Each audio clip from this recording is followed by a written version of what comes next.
प्रेरणा देते हैं, जिससे उनकी हर कोई चाल एक उत्सव के रूप में बदल जाता है।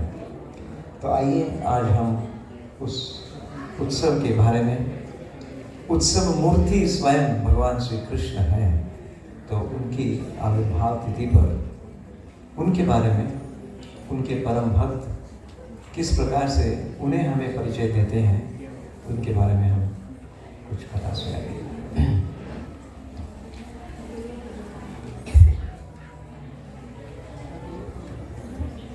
जय राधा माधव जय कुंज बिहारी, जय राधा माधव जय कुंज बिहारी, जय राधा जय कुंज बिहारी, जय राधा माधव जय कुंज बिहारी, जय गोपी जनावल्लभ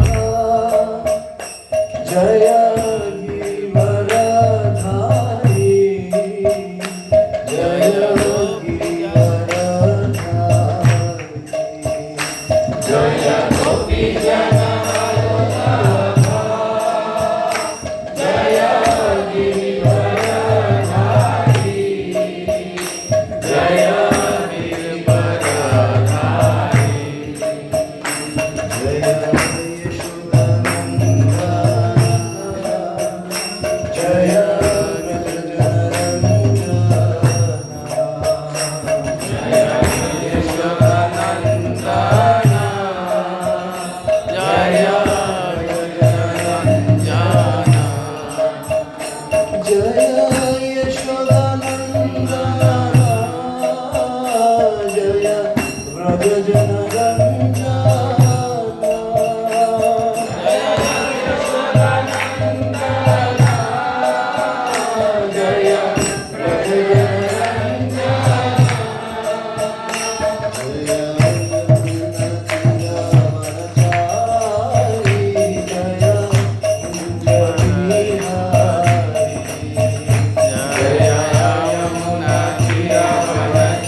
जय गौरनिताय गौरनिताय गौरनिताय जय गौरनिताय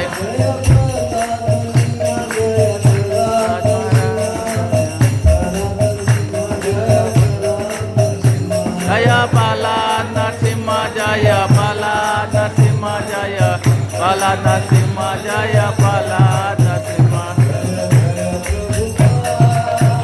प्रभुपाद प्रभुपाद जय जय प्रभुपाद जय प्रभुपाद प्रभुपाद प्रभुपाद जय जय प्रभुपाद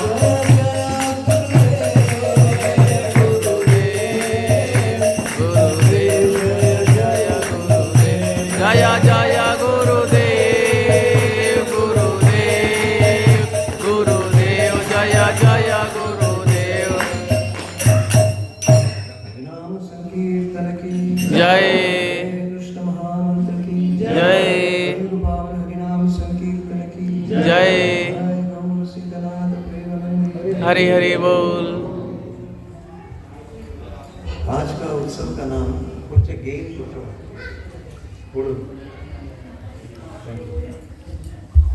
हरे कृष्ण हरे कृष्ण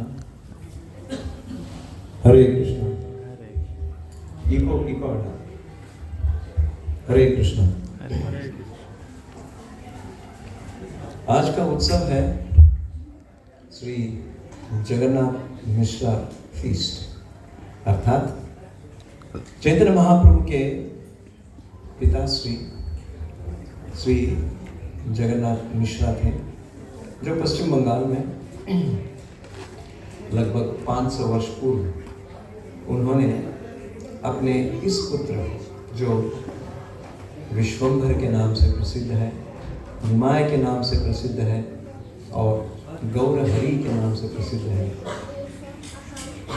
उस महापुरुष का अवतरण दिवस एक उत्सव के रूप में, जैसे ब्रज में नंद महाराज अपने नंदोत्सव मनाते हैं, अर्थात उनके नंद नंदन का आविर्भाव तिथि को किस प्रकार से मनाते हैं, उसी प्रकार से जगन्नाथ मिश्रा जी वे नवद्वीप में इस उत्सव को मनाते हैं।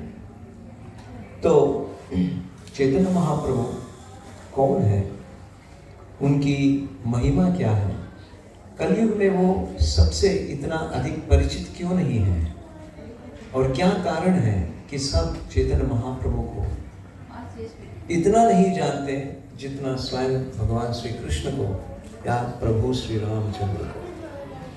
तो आज हम 3 चंद्रों के बारे में कथा करेंगे, श्री रामचंद्र, श्री कृष्णचंद्र और श्री गौरचंद्र की। तो इन तीनों की स्तुति हम श्रीमद् भागवत से एक ऐसा श्लोक है जिसकी द्वारा हम इसमें परिचित हो सकते हैं। 11वां स्कंद है, 5वां अध्याय है, और उनमें से कुछ श्लोकों को हम आज आपके समक्ष में दोहराएंगे या उसको पढ़ेंगे, पाठ करेंगे। उनमें से कुछ एक मुख्य श्लोक है जो इस कथा का विवरण करता है। कथा का किस प्रकार से हमें इस कथा का परिचय करते हैं। ये द्वारका में एक बार जब नारद जी आए थे, जब भगवान श्री कृष्ण द्वारकाधीश बनकर द्वारका में वास करते थे, उनकी सांगत्य को पाने के लिए नारद जी अक्सर वैकुंठ से आते थे और आके कई दिनों तक, महीनों तक, कभी कभी कई सालों तक द्वारका में ही रह जाते थे। जबकि वो सन्यास थे, तो सन्यासी को कहीं पर भी अधिक समय रुकना नहीं चाहिए। मगर नारद जी कहते हैं, एक सन्यासी किस लिए घूमता है, परिव्राजकाचार्य जिसको कहते हैं, कारण यही है कि वे सब जगह पर भगवान श्री कृष्ण को, वासुदेव को, वैकुंठनाथ नारायण की कथा गाथा करता है। जब स्वयं नारायण इस द्वारका में रहते हैं तो मुझे इधर उधर भटकने की आवश्यकता क्यों है? फिर भी जब मैं यहाँ आता हूँ, भगवान श्री कृष्ण को मिलता हूँ और उनसे प्रेरित होकर मैं सारी जगत में इस कृष्ण कथा का व्याप्ति करता हूँ। तो एक ऐसा समय था जब नारद जी द्वारका पधारे थे, तो उस समय भगवान श्री कृष्ण के पिताश्री कौन है? द्वारका में उनके पिताश्री कौन है? वासुदेव नहीं, वसुदेव। वसुदेव का पुत्र वासुदेव होता है। भगवान श्री कृष्ण को वासुदेव इसलिए कहते हैं कि वे वसुदेव के पुत्र हैं। तो दोनों में अंतर है, पिता का नाम और पुत्र का नाम, ये दोनों में अंतर है। तो वसुदेव जी नारद जी से पूछते हैं, उनका सत्कार करते हैं, उनको प्रणाम करते हैं और उनके लिए कुछ जलपान कराते हैं और उनसे एक प्रश्न पूछते हैं, प्रभु नारद, आप भगवान श्री कृष्ण के अत्यंत प्रिय भक्त हो। नारद जी कहते हैं, वो तो हूँ। तो मैं एक गृहस्थ बनकर अभी तक भगवान की भक्ति कैसा करना है ये मैंने नहीं समझा है। नारद जी बड़े चकित हो जाते हैं। आप स्वयं भगवान के पिता हो और आपको आपके पुत्र की भक्ति करने की क्या आवश्यकता है? तब वसुदेव कहते हैं, मैं घबरा गया हूँ। क्यों घबरा गए हैं? क्योंकि मैं घर गृहस्थी में पढ़कर इस वर्णाश्रम धर्म का निभाते हुए मैं भूल गया हूँ कि मेरा जीवन का लक्ष्य क्या है और मुझे करना क्या है। तो मुझे आप आदेश दीजिए, उपदेश कीजिए। तो नारद जी समझ जाते हैं वसुदेव जिस प्रकार से उनका पुत्र वासुदेव है, भगवान श्री कृष्ण है, वे कभी भी जब अपनी इच्छा को व्यक्त करते हैं, गूढ़ार्थ में व्यक्त करते हैं, उसी प्रकार से शायद वसुदेव भी कुछ पूछना चाहते हैं जिसके द्वारा सारी प्रजा को एक शिक्षा प्राप्त हो सकती है। तो नारद जी ने उनसे कहा कि प्रभु, अगर कोई भी इस जगत में, चाहे वो गृहस्थ हो, कोई सन्यासी क्यों ना हो, वानप्रस्थ क्यों ना हो, उसे भगवान श्री कृष्ण की सेवा करनी चाहिए, उनकी भक्ति करनी चाहिए। सब प्रकार के जीवन का परम उद्देश्य कृष्ण को प्राप्त करना होता है। आपके घर में स्वयं भगवान श्री कृष्ण ही अवतरित हुए हैं आपके पुत्र के रूप में, तो आपका जीवन तो वैसे ही धन्य है। फिर भी आपने यह प्रश्न पूछा है और मेरा यह कर्तव्य बनता है, क्योंकि मुझे एक अवसर प्राप्त होता है कि मैं कृष्ण की कथा कर सकूं। इसीलिए मैं आपको इस विषय में कुछ सूचित करना चाहता हूँ। मैं आपसे आज्ञा लिए बिना हिंदी में प्रवचन कर रहा हूँ, क्या ये उचित होगा? हाँ, सही।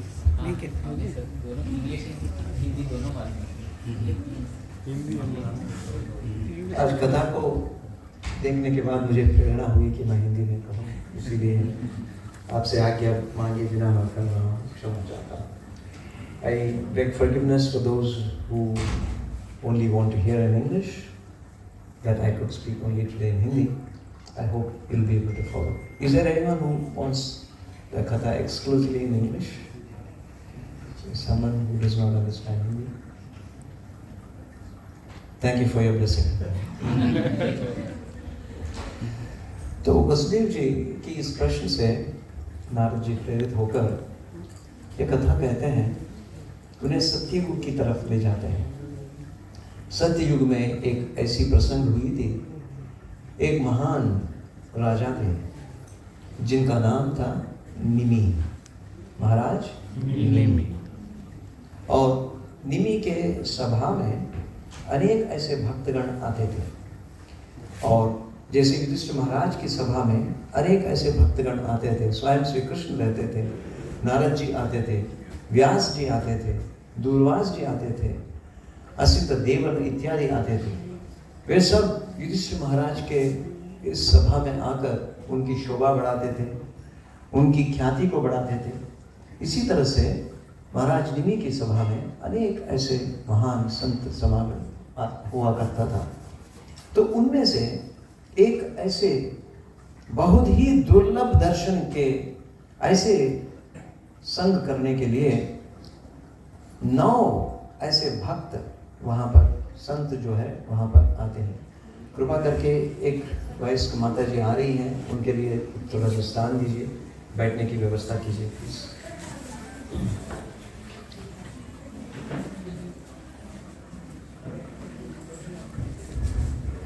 हरे कृष्ण। तो महाराज निमि की इस सभा में नव योगेंद्र उपस्थित होते हैं। नव योगेंद्र अर्थात 9 वे भाई हैं। वे हैं महाराज ऋषभदेव के पुत्र। वे इस सभा में आते हैं अपने आप, उन्हें कोई निमंत्रण नहीं देते हैं। उनकी मन हुई कि महाराज निमि की सभा में हमें उपस्थित होना है, इसलिए वो स्वयं आ जाते हैं और वो आकाश में विहरते हैं। उन्हें कहीं भी जाने की शक्ति है, उनकी योग बल से, भगवान की भक्ति में और महाजनों में उन्हें गिना जाता है। जैसे जो कर्मकांड के व्यक्ति होता है, वो जब मंदिर में जाते हैं तो वहाँ पे नवग्रह की पूजा करते हैं। आपने सुना है नवग्रह की पूजा?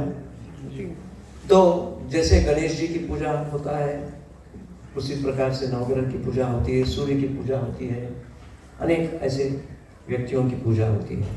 तो वैष्णव जो है वो नवग्रह की पूजा नहीं करते हैं, वे नव योगेंद्र की पूजा करते हैं।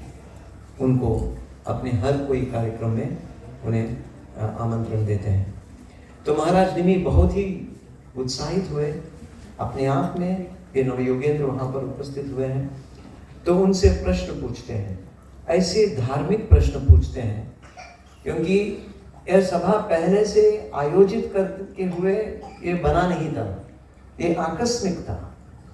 तो इसीलिए जब पता चला कि नवयोगेंद्र जी इस निमि महाराज के सभा में उपस्थित हैं, तो अलग अलग स्थानों से अलग अलग ऋषि मुनि और अनेक सिद्ध व्यक्ति उस सभा में आ जाते हैं। और क्योंकि ये नव योगेंद्र हैं, तो महाराज निमि अलग अलग प्रकार के प्रश्न पूछते हैं। इन प्रश्नों को एक एक योगेंद्र जो है वो इसका समाधान देते हैं। तो आज जो प्रसंग में वसुदेव जी नारद जी से पूछते हैं कि जीवन का लक्ष्य क्या है, एक गृहस्थ होकर मुझे करना क्या चाहिए, कैसे मैं भगवान की कृष्ण की भक्ति कर सकता हूँ और भक्ति क्या होता है, इसीलिए मुझे आप इन सभी विषयों के बारे में ज्ञान दीजिए। तो नारद जी उस सभा में निमि और नवयोगेंद्र की जो वार्तालाप हुई है, संवाद हुई है, उस वार्तालाप को यहाँ पर प्रसंग में प्रस्तुत करते हैं और इस विषय में बोलते हैं। करभाजन के बाद, करभाजन नव योगेंद्र में से एक है। तो करभाजन की आज की कथा का मुख्यत्व जो है, भगवान के अलग अलग युगों में अलग अलग अवतार क्यों लेते हैं, उसके पीछे का महत्व क्या है और उन्हें किस प्रकार से पहचान सकते हैं, उनकी परिचय कैसे हो सकता है, उसकी ज्ञान दे रहे हैं। अर्थात वसुदेव जी का जो प्रश्न था, उस प्रश्न में भगवत भक्ति अर्थात 3 विषयों के बारे में चर्चा होती है। वो क्या है? एक है भक्त, दूसरा भगवान, तीसरा भक्ति। तो इन तीनों प्रश्न का समाधान के लिए भगवान के बारे में बताना आवश्यक है, क्योंकि भक्ति एक भक्त भगवान के लिए करते हैं। तो इसलिए भगवान का परिचय नहीं दिया जाता है तो भक्ति कहाँ होगा। इसीलिए भगवान का एक क्रम रूप से यह परिचय दे रहे हैं। तो कहते हैं भगवान अलग अलग युग में अलग अलग प्रकार के अवतार लेते हैं और उनके अवतार विस्तृत है। ऐसा नहीं है कि वो सिर्फ एक अवतार लेते हैं, बल्कि वो अनेक अवतार लेते हैं और अपने इस अवतार में अनेक भक्तों को प्रेरित करते हैं। तो युगों की गणना होती है। युगों की गणना में जो सत्य युग सबसे पहले, उसके बाद त्रेता युग, फिर द्वापर और कलियुग। तो कहते हैं हर युग में भगवान अवतार लेते हैं। जब अवतार लेते हैं एक युग में, तो उस युग अवतार को, उस भगवान को युगावतार के रूप में गिना जाता है। भगवान के अनेक अवतार हैं। उनमें से कुछ चतुर्व्यूह अवतार हैं, जो भगवान स्वयं कृष्ण इस आध्यात्मिक जगत और भौतिक जगत की किस प्रकार से नियंत्रण करने के उद्देश्य से करते हैं, उसे चतुर्व्यूह कहते हैं। उनमें से मुख्य होते हैं वासुदेव, शंकरषण, प्रद्युम्न और अनिरुद्ध। इनके अलग अलग विस्तार अलग अलग समय पर, अलग अलग स्थानों पर, अलग अलग युगों में अलग अलग नाम लेकर विस्तरित होते हैं। तो सत्य युग में भगवान जो युगावतार के रूप में प्रस्तुत होते हैं, उनका नाम है यज्ञ, यज्ञ के रूप में। और त्रेता युग में भगवान का नाम है रक्त, अर्थात उनका शरीर का रंग भी लाल है। तो अक्सर हम त्रेता युग में देखते हैं कि हम सब प्रभु श्री राम की पूजा करते हैं, मगर प्रभु श्री राम जो है युगावतार नहीं है, वो लीला अवतारों में गिना जाता है। लीला अवतार भी अनेक है, और इसके अलावा मनवंतर अवतार भी है। एक एक मनु जो होते हैं वो 71 या 72 चतुर्युग के समय तक उनकी परिपालन होता है। तो इस तरह से अलग अलग युगों में अलग अलग अवतार का विस्तरित करते हुए द्वापर युग में कहते हैं कि भगवान जो अवतार लेते हैं वे हैं भगवान श्री कृष्ण। मगर जब जब भी भगवान श्री कृष्ण अवतार लेते हैं, उस समय अलग अलग युगों में अभी तक जितने भी अवतार भगवान व्याप्त करते हैं या आने वाले युगों में जो अवतरित होते हैं, वे सब के सब एक साथ भगवान श्री कृष्ण के शरीर में उपस्थित रहते हैं। और इसीलिए भगवान श्री कृष्ण को पूर्ण पुरुषोत्तम भगवान कहते हैं, स्वयं भगवान कहते हैं। तो यह कब समय, किस समय में भगवान इस प्रकार से अवतरित होते हैं? तो ब्रह्मा जी के हर एक दिन में एक बार भगवान अवतरित होते हैं। तो ब्रह्मा जी के एक दिन में कितने युग होते हैं? कितने युग होते हैं? किसी को गणना पता है? एक युग, 1 सहस्र चतुर्युग। चतुर्युग का अर्थ है सत्य, त्रेता, द्वापर और कलियुग। इसे मिलकर एक चतुर्युग कहते हैं। 72 ऐसे चतुर्युग बीतता है तो एक मनु अपना अपनी जो परिपालन का काल है वो समाप्त होता है। ऐसे 72 14 बार अगर चलता है तो वो लगभग कितना बनता है? It's not 100. It's going to be 998, closer to 1000. So 1000 इस प्रकार से जब क्रम चलता है तो वह एक दिन बनता है ब्रह्मा जी का। इस प्रकार से ब्रह्मा जी का एक दिन में। तो भगवान इतनी बार अवतार लेते हैं ब्रह्मा जी की एक दिन में। आप में से किसी को ब्रह्मा बनना है? नहीं? क्यों? आप आशीर्वाद लेते हैं, भगवान से पूछते हैं मुझे लंबी आयु दो, तो भगवान कहते हैं ठीक है ब्रह्मा जितना लंबी बनो। तो नहीं लेना चाहते हैं। तो हम ब्रह्म गौड़ संप्रदाय के हैं, तो हमें ब्रह्मा बनने के लिए झिझक नहीं होना चाहिए, क्योंकि वो भी भगवान की सेवा करते हैं। तो मगर जब जब भी भगवान एक निर्धारित रूप से अपना एक रोटेशन शेड्यूल के अनुसार आते हैं, जब आते हैं तो इस मनवंतर में, क्योंकि एक बार अगर चतुर्युग चलता है तो 4 युग बीतते हैं, उसकी जो साइकिल चलती है उसमें से 28वां साइकिल 1 to 1000 में 28 सेकंड। जो 28वां क्रम बनता है, उस 28वां द्वापर युग में स्वयं भगवान श्री कृष्ण अवतरित होते हैं। उसके द्वापर के बाद कौन सा युग आता है? कलयुग।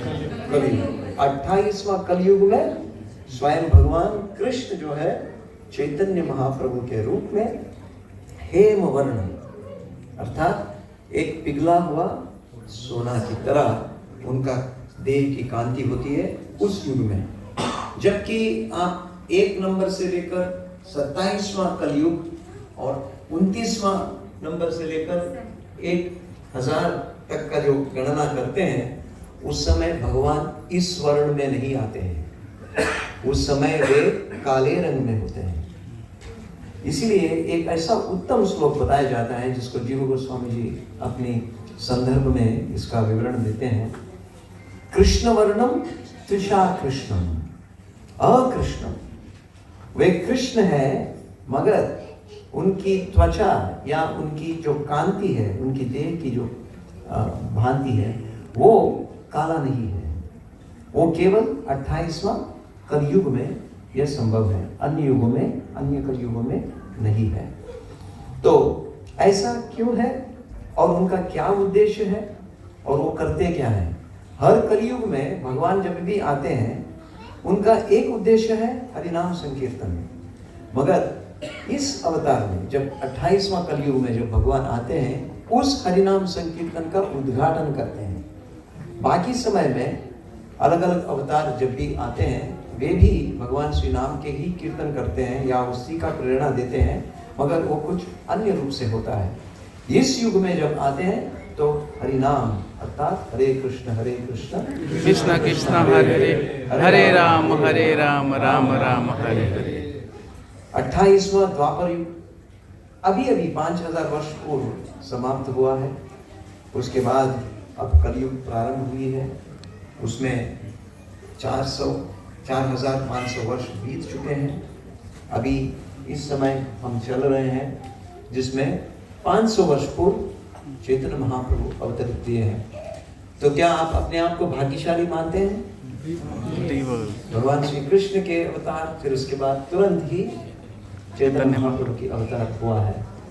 और इस अवतार का उद्देश्य है जहां जहां पर भी यारे दे के तारे कहा कृष्ण का उपदेश को हर जगह पर पहुंचाने का एक मुख्य उद्देश्य है।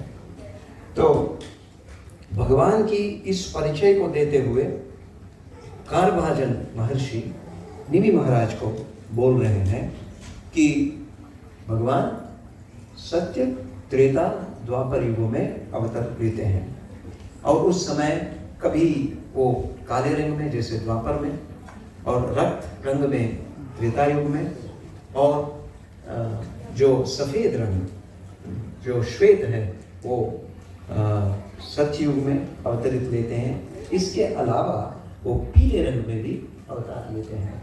तो इस कलयुग में भगवान इस पीले रंग में अवतरित हुए हैं जो चैतन्य महाप्रभु के रूप में अवतरित हैं। तो उनका परिचय देते हुए इस श्लोक को हम पढ़ेंगे।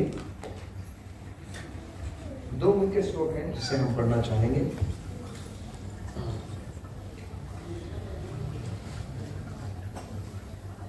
तो 11वें अध्याय स्कंद का 5वां अध्याय, जिसमें 19वां श्लोक में एक प्रश्न पूछते हैं महाराज जी। उस प्रश्न को पढ़ने के बाद फिर हम आगे बढ़ते हैं। King Nimi inquired, in what colors and forms does the Supreme Personality of Godhead appear in each of the different ages? And with what names and by what types of regulative principles is the Lord worshipped in human society? क्योंकि प्रश्न ही इस प्रकार से था, भगवान के रंग, भगवान के रूप और भगवान किस युग में कब कब अवतरित होते हैं, किन नामों से वो जाने जाते हैं, और वे उस समय में किस प्रकार के नियमों का पालन करने के लिए सभी को प्रेरित करते हैं, और इस प्रकार से उन्हें मानव समाज में किस प्रकार से उनकी आराधना होती है, यह प्रश्न है। तो करभाजन महाराज जो अगला श्लोक में कहते हैं, In each of the 4 yugas of the ages, Krita, Treta, Dwapara and Kali, Lord Keshava appears with various complexions, names and forms and is thus worshipped by various processes. अर्थात एक युग में एक प्रकार के अवतार, एक प्रकार के नाम और उनको पूजा करने की विधि विधान भी अलग है, नियम भी अलग है। तो पहले के युगों के नियमों को लेकर हम इस युग में उसका पालन नहीं कर सकेंगे। हर युग के लिए अलग अलग रूप से विस्तृत है। 23वां श्लोक में कहते हैं, सतयुग में भगवान का नाम हंस, सुपर्ण, वैकुंठ, धर्म, योगेश्वर, अमर, ईश्वर, पुरुष, अव्यक्त और परमात्मा के रूप में, अर्थात सत्ययुग जो सबसे अधिक समय के लिए है, उसमें अनेक अवतार लिए हुए हैं भगवान। In Treta Yuga, the Lord appears with a red complexion. He has 4 arms, golden hair, and wears a triple belt representing initiation into each of the 3 Vedas, embodying the knowledge of worship by sacrificial performance, which is contained in the Rig, Sama, and Yajur Vedas. His symbols are the ladle, spoon, and other implements of sacrifice. यह त्रेता युग के अवतार हैं। और जब त्रेता युग के बाद में, त्रेता युग में भगवान को किस किस नाम से जाने जाते हैं? विष्णु, यज्ञ, कृष्णगर्भा, सर्वदेवा, उरुक्रमा, वृषाकपि, जयंत और उरुगाय, इन नामों से भगवान जाने जाते हैं। द्वापर युग में he appears with a dark blue complexion, wearing yellow garments.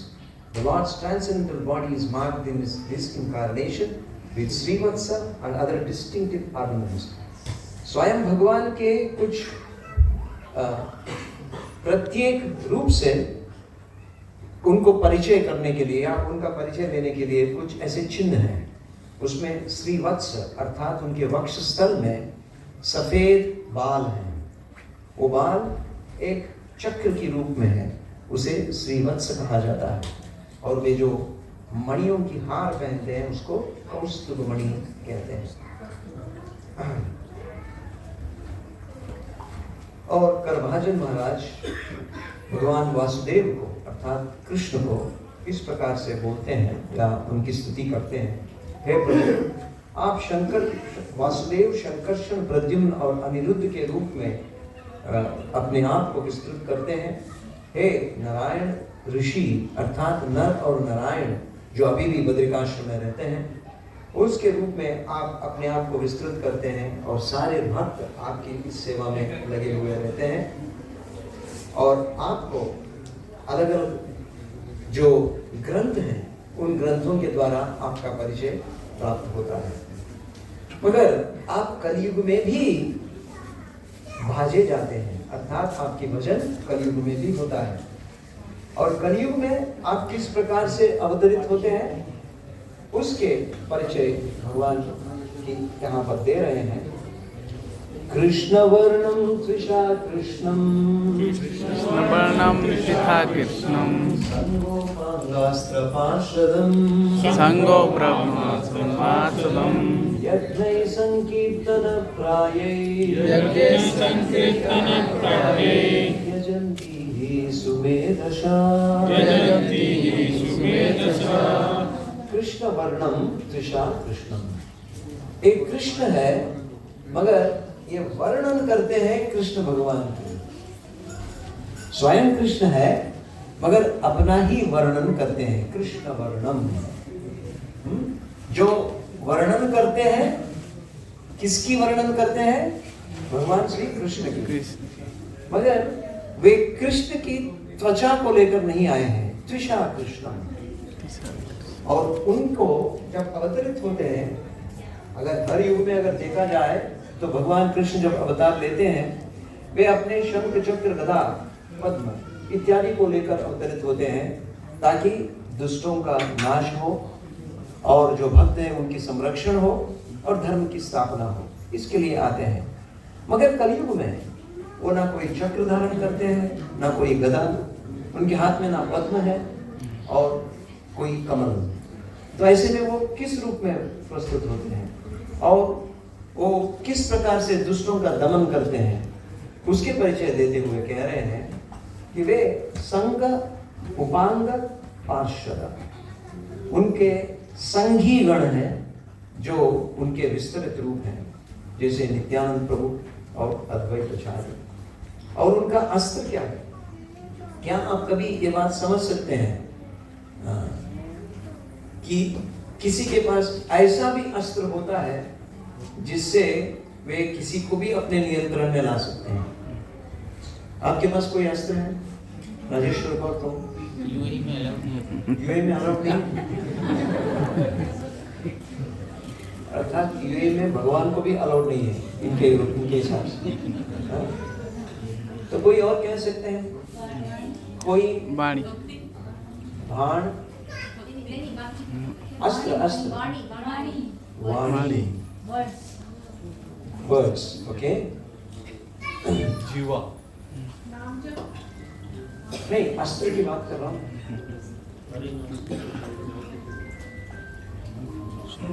घरों में अस्त्र शस्त्र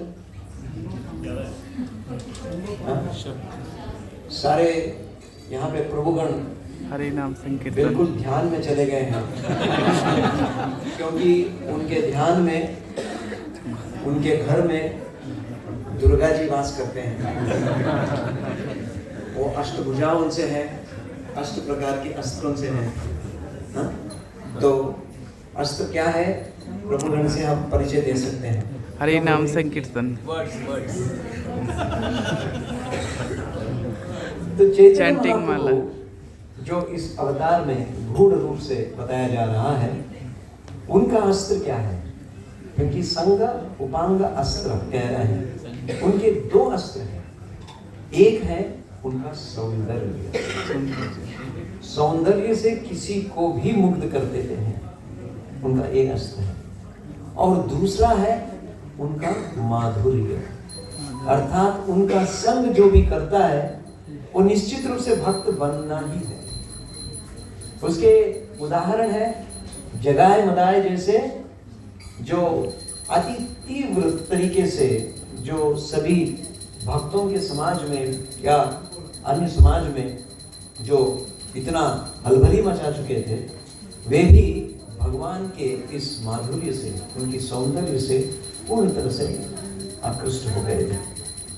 तो इन दोनों से भगवान, क्योंकि वे अपने अनंत लीलाओं से प्रदर्शित हो सकते हैं, उन्होंने कलयुग में सबसे जो प्रभावशाली है उनका सौंदर्य और उनका माधुर्य, इन दोनों से, sweetness, love and his beauty. और इसीलिए वे यज्ञ संकीर्तन प्राय, और इस कलयुग में जो यज्ञ है वो संकीर्तन यज्ञ को आरंभ करते हैं। और जो इस यज्ञ में भाग लेता है वह केवल बुद्धिमान नहीं है, वो सुबुद्धिमान है, अर्थात सुपर डुपर बुद्धिमान है। जो कौन है? आप सब हैं, क्योंकि आप सब क्या कर रहे हैं? हरे कृष्णा कृष्णा कृष्णा हरे हरे, हरे राम राम हरे हरे। इस संकीर्तन के द्वारा आप भगवान श्री कृष्ण चैतन्य महाप्रभु के अति निकट जा पहुंच रहे हैं, जो सत्य युग में अनेक युगों समयों तक, अनेक वर्षों तक आप यज्ञ मतलब ध्यान में रहते हुए आप नहीं कर पाते थे, या त्रेता युग में अनेक अलग प्रकार के यज्ञों के द्वारा आपको संभव नहीं था, या द्वापर युग में बड़े बड़े विग्रह आराधनाओं से प्राप्त नहीं हो पाता था।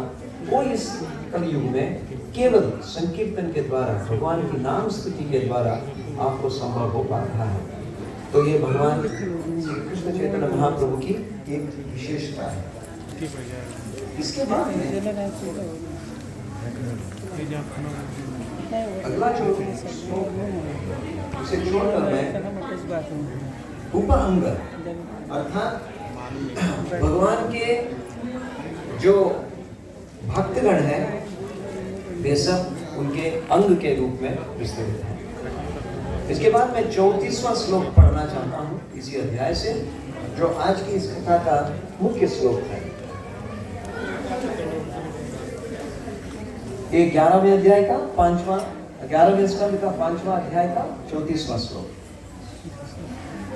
त्यक्त्वा सुदुस्त्यज्य सुरेक्षित राज्य लक्ष्मी, त्यक्त्वा सुदुस्त्यज्य सुरेक्षित राज्य लक्ष्मी, धर्मिष्ठ आर्य वचसा यदगादरण्यं, धर्मिष्ठ आर्य वचसा यदगादरण्यं, मायामृगं दयितायिपेषिताम् अन्वधावत्, मायामृगं दयिताभिषेकम् अन्वधावत्, वन्दे महापुरुषते चरणारविन्दम्, वन्दे महापुरुषं ते चरणरविन्दम्, वन्दे महापुरुषते चरणारविन्दम्, वन्दे महापुरुषते चरणरविन्दम्। इस श्लोक का थोड़ा सा विवरण देना चाहेंगे।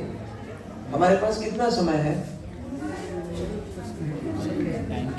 समय देने वाला कोई है ही नहीं। 10 minutes? Thank you very much. तो किसी को भी अत्यंत दुस्त्यज्य विषय क्या होता है? राज्य लक्ष्मी, अर्थात अगर कोई राजा है, उसको राज्य और उसकी संपत्ति, इसे त्यागना अत्यंत कठिन है। और हमारे प्रसंग में, गृहस्थ जीवन में, हम किसको इस प्रकार से लक्ष्मी मानते हैं? हमारे गृहिणी, हमारे घर, हमारे परिवार और हमारी बैंक बैलेंस। सही है? तो यह हमारे लिए अत्यंत दुस्त्यज्य है, मगर उसे भी त्याग दिए हैं, उसे त्याग दिए हैं। त्यक्त्वा सुदुस्त्यज्य, केवल यह त्यज्य नहीं है, यह सुदुस्त्यज्य है, उसे त्याग दिए हैं इस अवतार में। क्यों? क्योंकि वो धर्मिष्ठ है। धर्मिष्ठ का अर्थ है जो धर्म में पूरी तरह से स्थित है वे, और वो किसलिए इस धर्म को त्याग चुके हैं? आर्य वचसा, आर्य का अर्थ है ब्राह्मण। तो क्योंकि हम 3 चंद्रों के बारे में बात कर रहे हैं, सबसे पहले हम रामचंद्र जी की बात करेंगे। तो रामचंद्र जी ने अपने पिता जो आर्य हैं, उनकी शासन पर, उनकी आज्ञा से उन्होंने अपने अयोध्यापुरी में जितने प्रिय थे उनके सारे जो नागरिक अर्थात उनके जितने भी राज्य में रहने वाले वासी थे, अयोध्या वासी थे, उन्होंने त्याग दिया।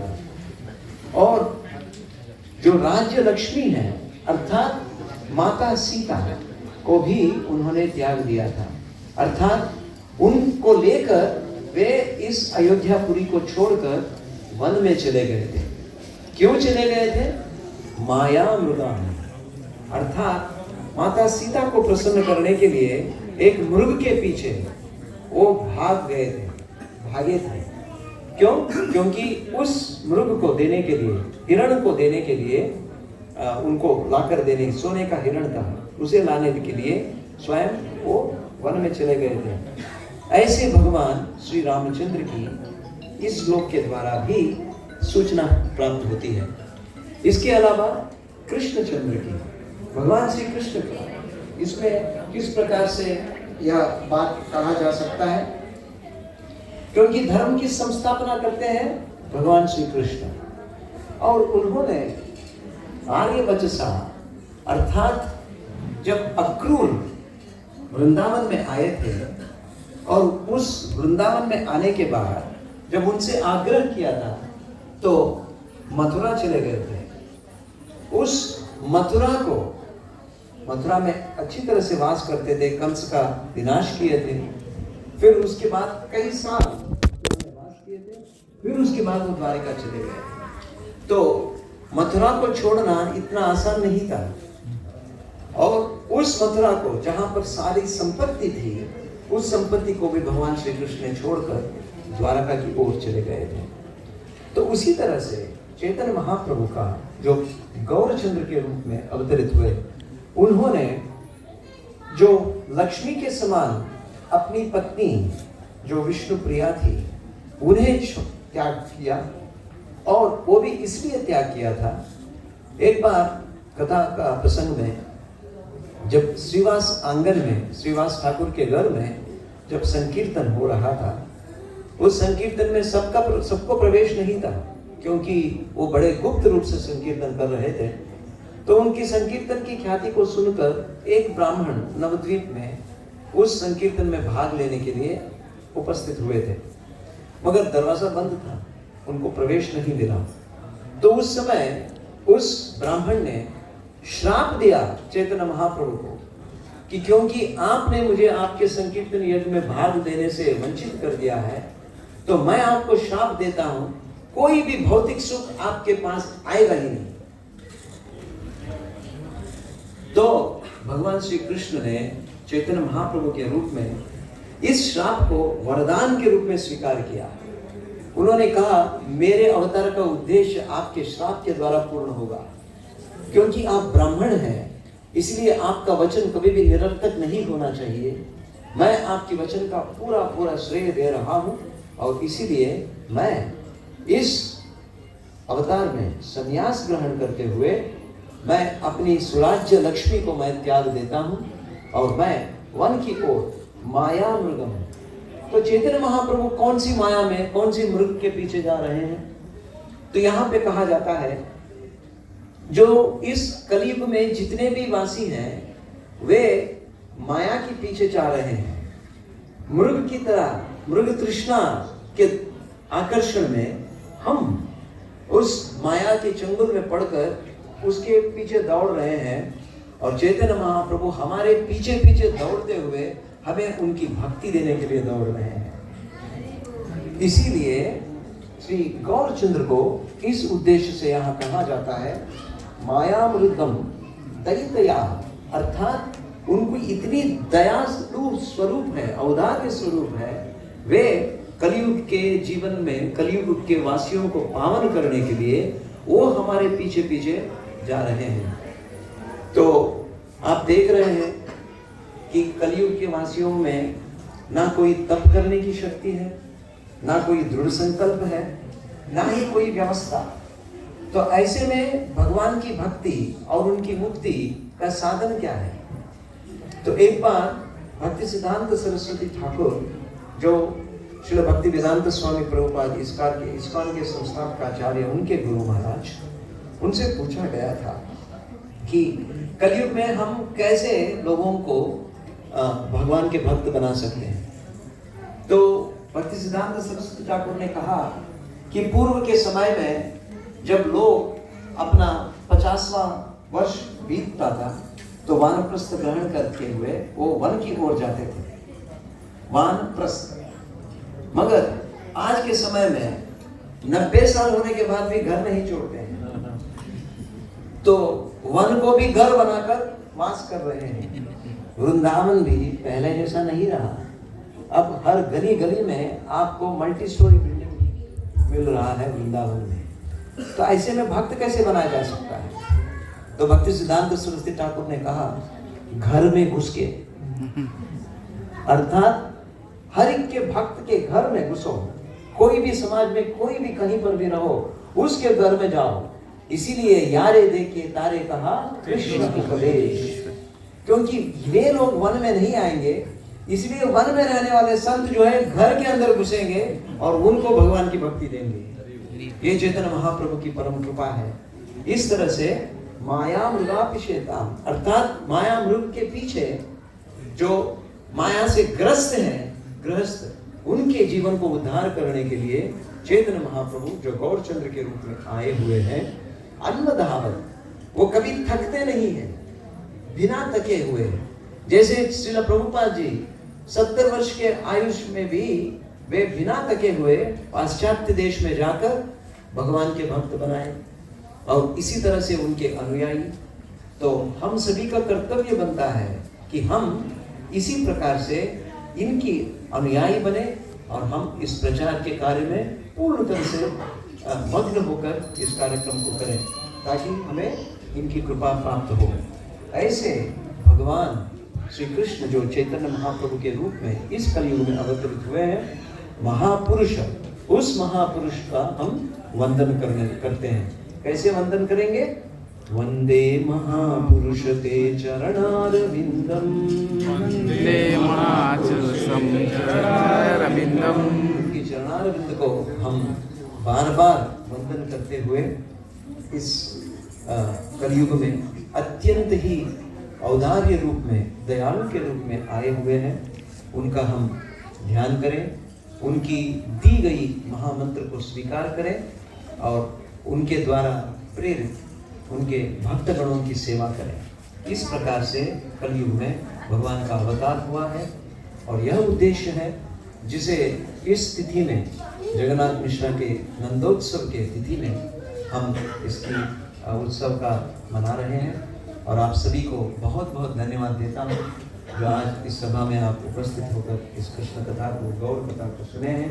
अवतार लेने का कारण, उसके उद्देश्य और भक्ति के लिए किस प्रकार का मार्ग जो नारद जी वसुदेव को बता रहे हैं, जो करभाजन महर्षि निमि महाराज को इस कथा के द्वारा बता रहे हैं।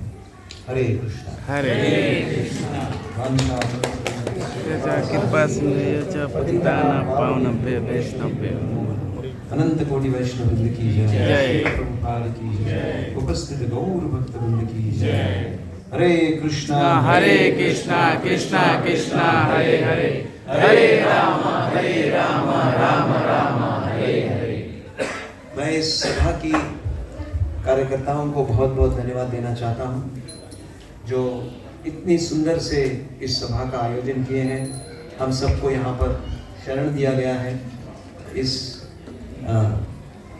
जैविका जैन संस्था जिन्होंने हमें यहाँ पर इस हॉल को दिया गया है, यहाँ की सारी व्यवस्था को पूर्ण तरह से भक्तों की सेवा में लगाया गया है, उनको भी मैं नमन करता हूँ और आप सभी से की तरफ से उनको बहुत बहुत धन्यवाद देना चाहता हूँ।